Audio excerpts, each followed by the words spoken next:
We have already seen inductive effect, resonance, and mesomeric effect are, and all these effects, as we have already seen, all these effects are permanent effect. That is, they exist there in the molecule permanently, right? That is inductive effect and mesomeric effect and resonance effect. Next is about the mesomeric effect. The difference between mesomeric effect and the resonance effect is that in it is similar to resonance effect. Only difference is that there is a directional, or it's in case of polar, if there is a no polarity, as we have seen earlier, the movement of electrons, which is the hypothetical movement of electrons which we show, that can be in any direction, as you have seen here. But in case of polarity, if there is polarity, then for example here the CHO group is, due to the CHO group, which is an electron withdrawing group, it will cause the electron or the movement of electrons towards itself, right? So based on that, we have divided this into two types. That is, if there is an electron withdrawing group, that effect will be called minus M effect, and if there is an electron donating group attached to it, that will be called a plus M effect. Let's move to our next topic. Next topic is hyperconjugation.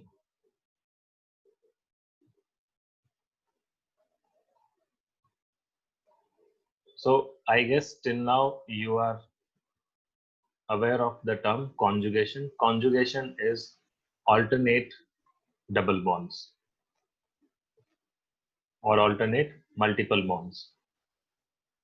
Right now, why this is alternate double bond is conjugation. So conjugation is not just double bonds or triple bonds. It is actually presence of these p orbitals, which are pi orbitals.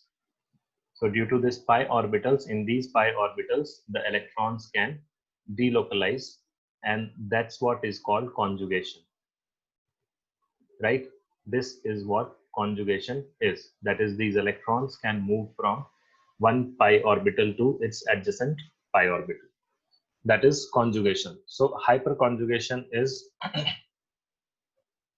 basically conjugation where no such possibility of conjugation was there. What does it mean? So we'll try to understand this in detail. The electron donating power of alkyl group, right? The alkyl group which we have seen, that is CH3 thrice C. What exactly is this? This is C, and on these three, it has three methyl groups. So this as an alkyl group, but it is a 3-degree alkyl group. Same way, 2-degree alkyl group will be what? On C, there will be 2 methyl groups, and this will be attached to the main chain. Then 1 degree, so this is our 2 degree. 1 degree is C, just one CH3 attached to this, and then 2 hydrogens attached to it. And then this will be attached, this entire group will be attached to a chain. And then we have simple CH3, that is this. So this is 1 degree, and this is just a methyl group. So as you can see here, we have these 4 different alkyl groups, and if we talk about their electron donating power, right? Electron donating power. So which one has the highest electron donating power? So I think we know this, that this one will have the highest electron donating power, lesser, and this one will have the least electron donating power. So these are electron donating or electron donor groups, right? Why? Because their power actually add up. Methyl group will donate or try to repel the electron pair or the bonded electron pair towards the carbon. So as we can see here, there is only one. Here in this case, there are two such groups, and here there are three such groups. So this is the case. Right. Now, this is the normal electron donating power of alkyl groups. Now, what happens when they are attached to unsaturated carbon? When attached to unsaturated carbons. Unsaturated carbon means the carbon making a double bond with carbon or aromatic. That's what we mean by unsaturated carbon. Now, in this case, it's an exception to the above observation. What happens here is the order is reversed. Order is reversed. So obviously now question comes, why? Or we need to justify this. This is our observation, but why this happens? So this we have to justify. This abnormal behavior of electron release,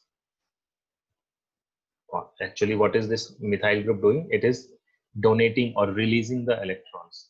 So now this abnormal behavior which we are seeing here can affect many physical and so this abnormality actually can affect many physical and chemical properties. Physical properties like bond length is affected. For example, now the carbon-carbon single bond length is 149 picometer, which is less than carbon-carbon single bond length in ethane. So in ethane, carbon-carbon single bond length is 154 picometer, but in ethene it changes to 149. Chemical properties also get affected. For example, rate of any electrophilic substitution reaction, which we'll see later, but I think we have already introduced it. What is electrophilic substitution reaction? The substitution reaction in which the attacking reagent is a electrophile. So such reactions are called electrophilic substitution reactions. So for example, if we take an example of such electrophilic substitution reaction,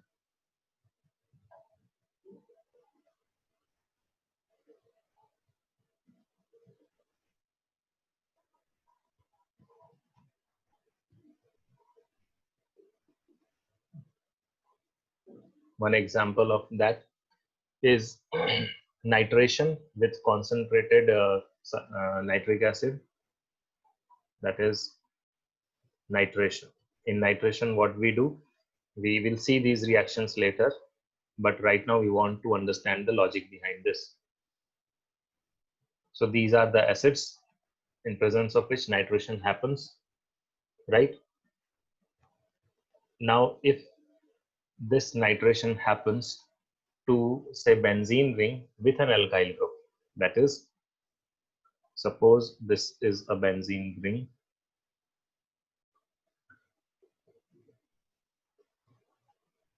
and there is an alkyl group. So let that alkyl group be this methyl. So that is just methyl. If we increase its degree, what will we get?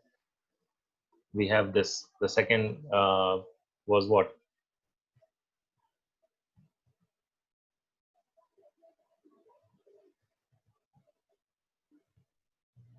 This group, C, CH3 and H2. So CH2 and CH3. CH2 and with this C, there will be a CH3 attached. Next, if we increase the size more, we'll get CH and two CH3 groups attached to it, right? And the last one,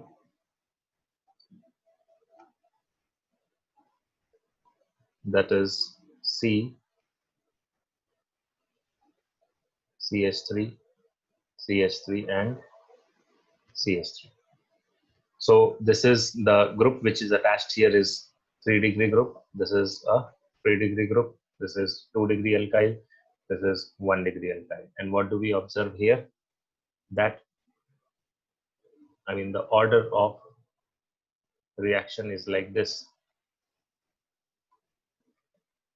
So we have to first understand basics of electrophilic substitution reaction. So what happens in electrophilic substitution reaction is that if there is an electrophile is attacking. Electrophile means it will have a positive charge on it, so that this positive charge attacks that point where there are a lot of electrons or electron dense region. So if there is something like this which has electron rich region, electrophile attacks that. Correct?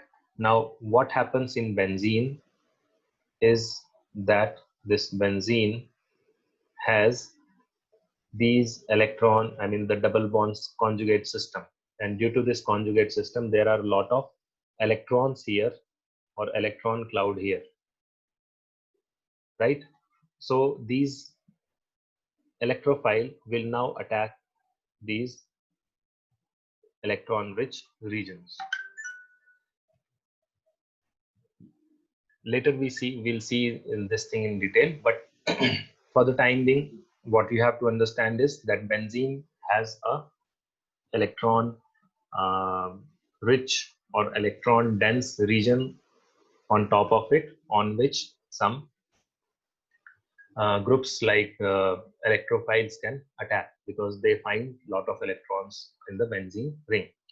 Now what happens, what should have happened due to this alkyl group? So alkyl group ideally should have,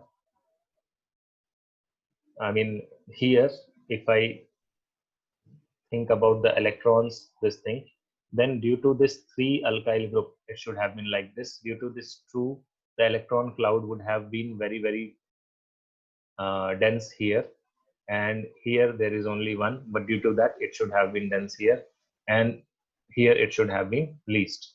So this is just symbolic. It doesn't represent that there are 3 electrons.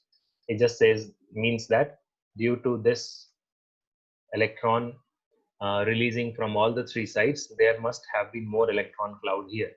So when the electron cloud here or electron density here at this particular point is more, obviously an electrophile should have attacked this particular site with more strength, right? So this should have been more, I mean, this should have been a better candidate for this electrophilic substitution reaction. But what we see in reality is this. In reality, this is the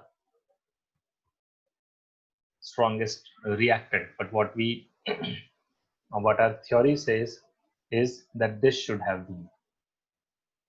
So that is that chemical property or chemical behavior which is abnormal, obviously due to this abnormal thing here. So what did we see here is not working here, and we have already noted it down here when we said when this alkyl groups are attached to unsaturated carbon, and due to that the order is reversed. So we still have to answer why. We have just seen an example. We have not yet answered why this happens. Right? So these abnormal physical and chemical properties can be explained by resonance and inductive effect, as we have already seen. So a new concept was proposed, which is called hyperconjugation.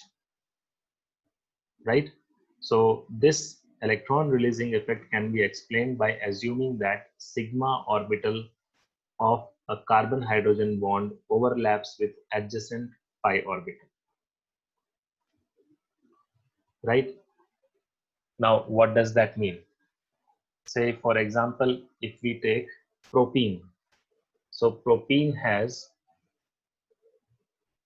we are trying to now give justification for the same. Say for example, propene. So propene means C, C, C. There will be a double bond, right? So here CH3, this one CH, and this is CH2, that is propene. Now the pi orbitals overlap with adjacent CH sigma bond. There is a pi orbital. Where is the pi orbital? Here,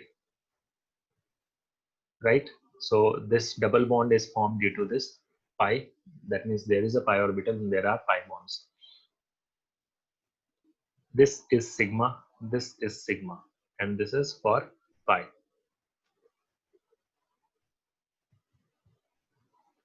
Now the pi orbital, and what we have observed in this, I mean, we had an observation here as well, that in propane, the single bond length is 149 picometer.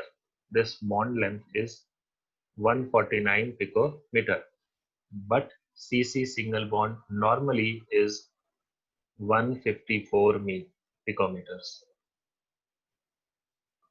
This is the normal case. But here, what do we observe? That this is 149 picometer. So that is possible only if there is more overlapping of C and C. I mean, this C and this C has more overlapping. Then only this bond length can be smaller. There is no other way, right? So now when we saw this, so our justification is that in propene the pi orbitals overlap with adjacent CH sigma bond as well, but it cannot happen. I mean, pi pi can happen, but here what else we have? So our justification is more overlap, right? But who are the participants in these overlapping? So we say that this is the sigma and pi orbital. They overlap. This we try to justify, but we know that sigma is like this and pi is like this. They are perpendicular to each other. So if they are overlapping, okay, they may overlap, but it is an exception. So when it happens, under which situation it happens, that we'll also have to make it or clarify that. So what it was proposed is that the pi orbitals overlap with adjacent CH sigma bond. Pi orbital is, as you can see here, and this is the sigma orbital. So they overlap, and due to which leading to a partial double bond character in carbon-carbon single bond. Now, due to that double bond character, there is a decrease in the bond length. And in case of alkyl benzene, so when we had seen above the alkyl benzene, right? In these cases, because there are more double bonds, so there are more pi orbitals, and there are more pi orbital and sigma bond. And due to that, we say that in case of alkyl benzene, greater is the number of sigma bond adjacent to pi bond. Sigma bond adjacent to pi bond, that is very important to understand. Greater will be the electronic donation. This phenomena is called hyperconjugation, and this leads to more electron density in the ring, due to which relativity towards electrophilic increases. Reactivity towards electrophiles increases.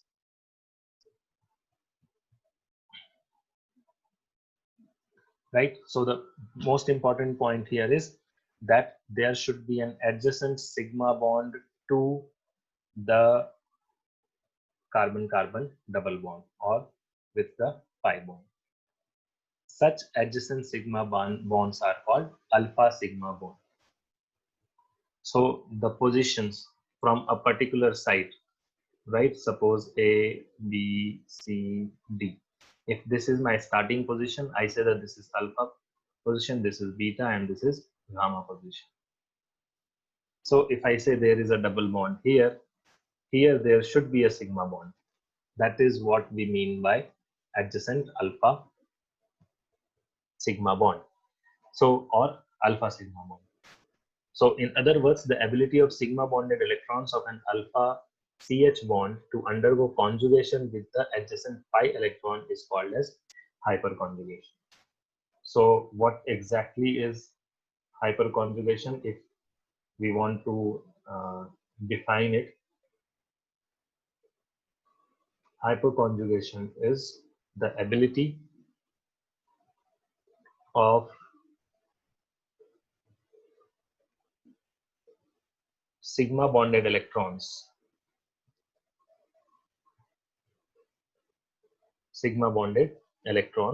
of an alpha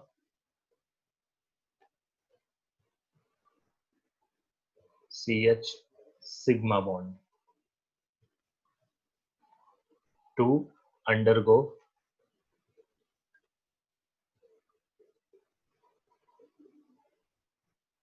conjugation. Conjugation means simple. Conjugation means overlapping or delocalization of pi electrons. But in resonance, we have seen that that happens only from pi orbital to pi orbital. Here, why we are saying that this is hyperconjugation? Because this is happening even when there are no favorable situation.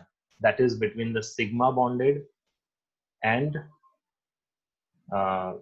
sigma bonded alpha or electrons of an alpha carbon hydrogen bond to undergo conjugation, obviously with other pi orbitals.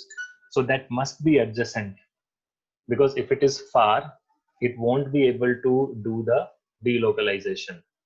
So that's why we say that it happens only till the alpha hydrogen. So there must be a carbon hydrogen here. That is, here there must be a on this position there must be a hydrogen. Then this and this will undergo hyperconjugation.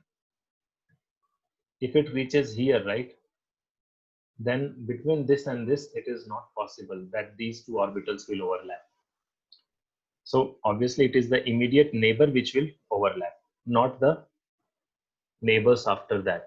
So that's why conjugation is limited to alpha carbon hydrogen bond. So by carefully analyzing the hyperconjugation structures, we find that protons are not connected with carbon.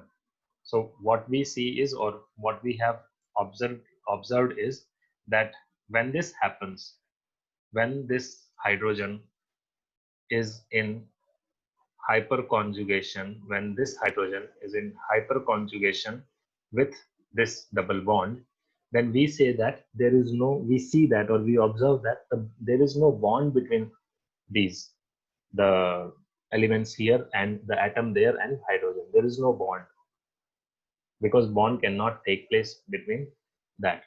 So we find that the protons are not connected with carbon when hyperconjugative structures are drawn. So hyperconjugation is also called a no bond resonance. And hyperconjugative structures are also represented by double-headed arrow, similar to the resonating structures. Right? We'll see this in detail,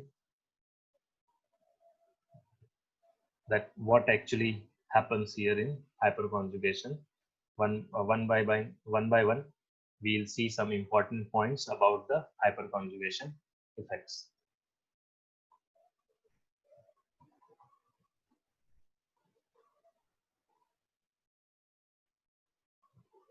So some important points about hyperconjugation. Let's see them one by one. So its simple form is, we can just write HC. HC represents hyperconjugation. So this is also a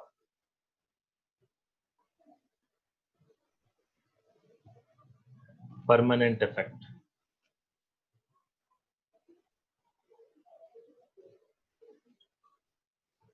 Similar to resonance and inductive effect. And as we have already seen, this is distance independent.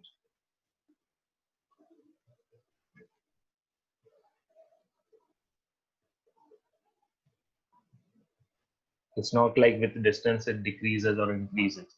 It is limited only to alpha hydrogen. Now, the concept of hyperconjugation is generally applied to carbocation. It is applicable to carbocation, carbon free radical,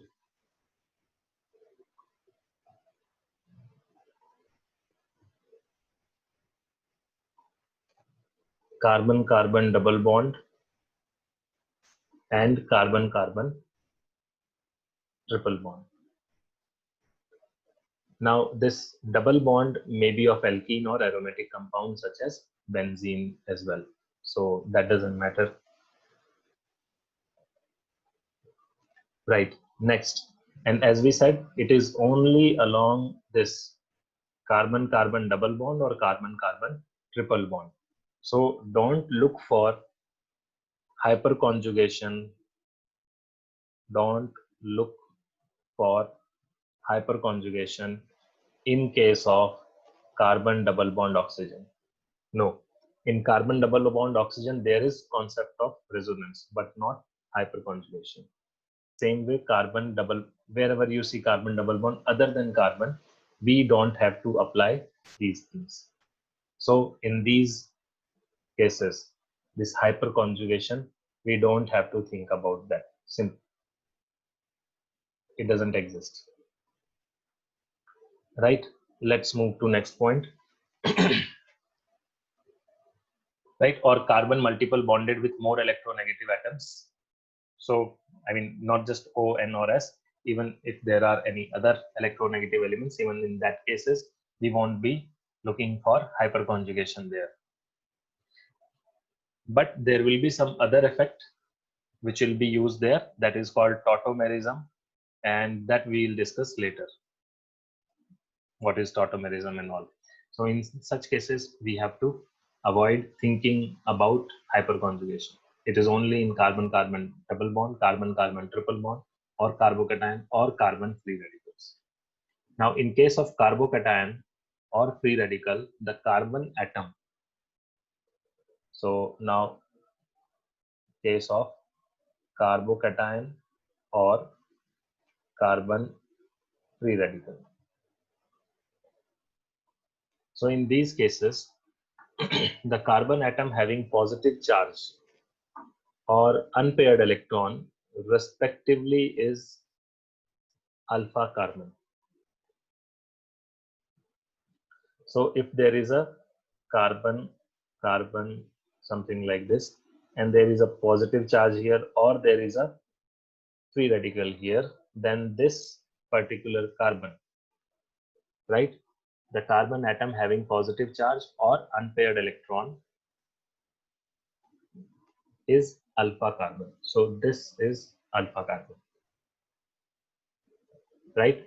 Therefore, in case of carbocations or free radical, the electrons in the carbon hydrogen sigma bond that is at beta position. So if there is a beta position here, so if this is alpha, this is beta position. And at that beta position, the electron in the carbon hydrogen sigma bond that is at beta position. So if here there is a hydrogen, then this hydrogen can stabilize then by hyperconjugation. So this is the case of hyperconjugation. That is between this H and this pi orbital here. So these will do hyperconjugation. How we will see later. So this is one case. Now that was carbon free radical or carbon cation. In case of alkene and alkyne, that is C double bond C or C triple bond C. The carbon adjacent to the double bonded carbon and triple bonded carbon is alpha carbon. So in this case, suppose it is like this, then this is the carbon double bonded. This is carbon with the double bond. Now, in this case, the carbon adjacent to the double bonded carbon and triple bonded carbon is alpha carbon. So this is the double bonded carbon. This one, middle one is the double bonded carbon. So that means this is the alpha carbon. So that's the difference here and here. Here, carbon with positive charge or the free radical, that is alpha. Here, carbon with carbon adjacent to the carbon with the double bond, that is the alpha carbon. So this we have to keep in mind. Now, here the electrons in the carbon hydrogen sigma bond that are alpha to the double bonded atom will stabilize it by hyperconjugation. So here it is this hydrogen which will stabilize the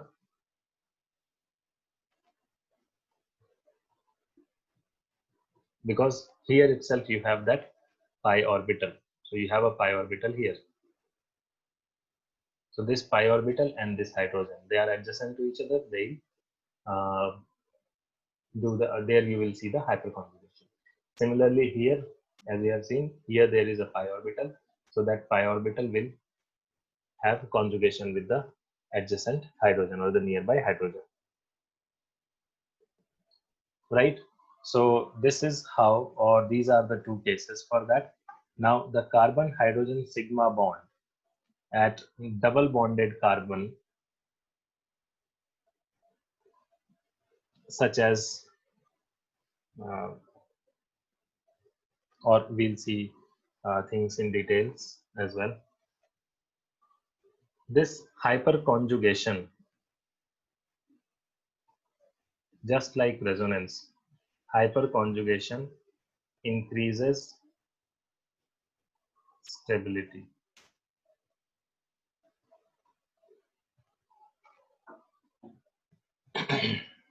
Now we'll see how to calculate number of hyperconjugative, and more number of hyperconjugative structures, more the stability.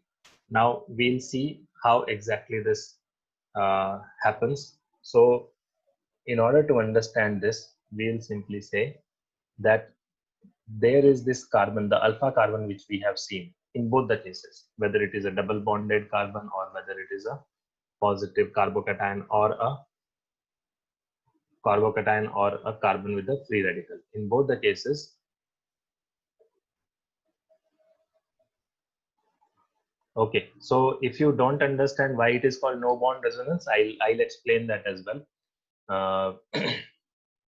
I'll explain that when we will draw the structures of hyperconjugative structures, then you will understand that. Okay, so what happens here is hyperconjugation, as I said, it increases the stability. So more number of hyperconjugation, more is the stability.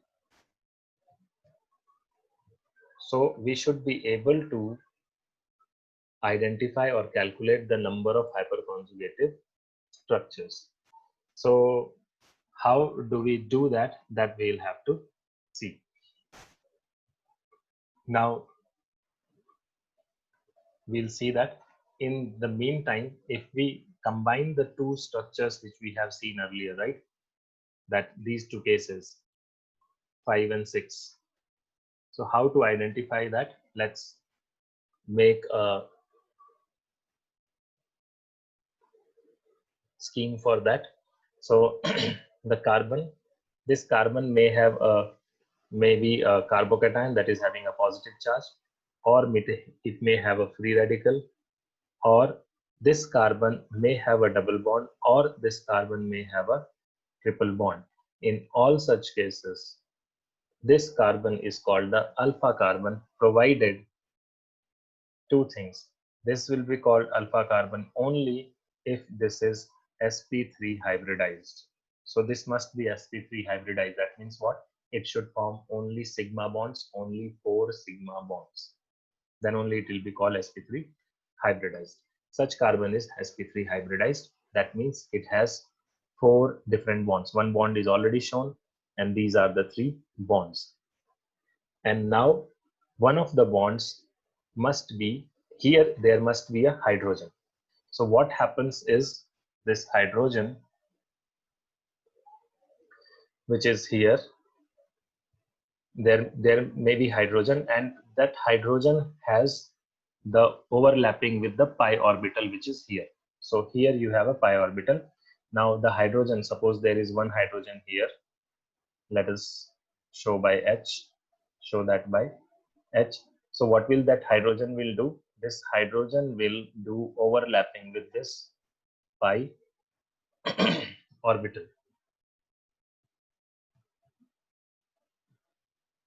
right? And due to that, it will be shown like this. This is your alpha carbon.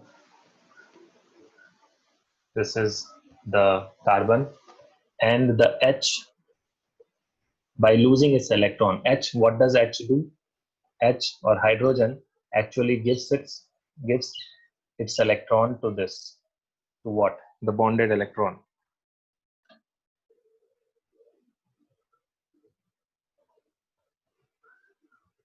H will give the bonded electron to this carbon, right? And now H becomes what? H becomes H plus. So that H plus comes near to this carbon. As you can see here, this H plus has moved to this carbon, and it is there doing overlapping with the pi orbital. But the H itself does not have a pi orbital. It has only sigma orbital. So it cannot form a pi bond with this carbon, right? So it just remains there. It is not forming any bond. And now because this is having that extra electron, the carbon,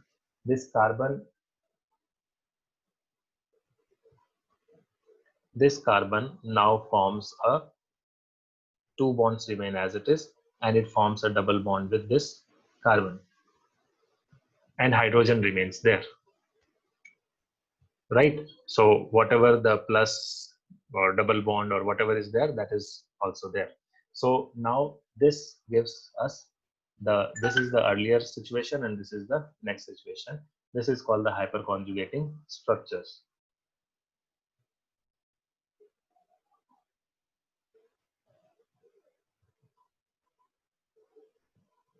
Now what do we see here? It is there, but there is no bond between H and C, right? So here there is no bond, but carbon remains in the vicinity of that, the H plus or the proton remains in the vicinity of that carbon with plus charge or free radical or double bond or triple bond. So it remains in vicinity of that, and that's why that is actually called a no bond resonance.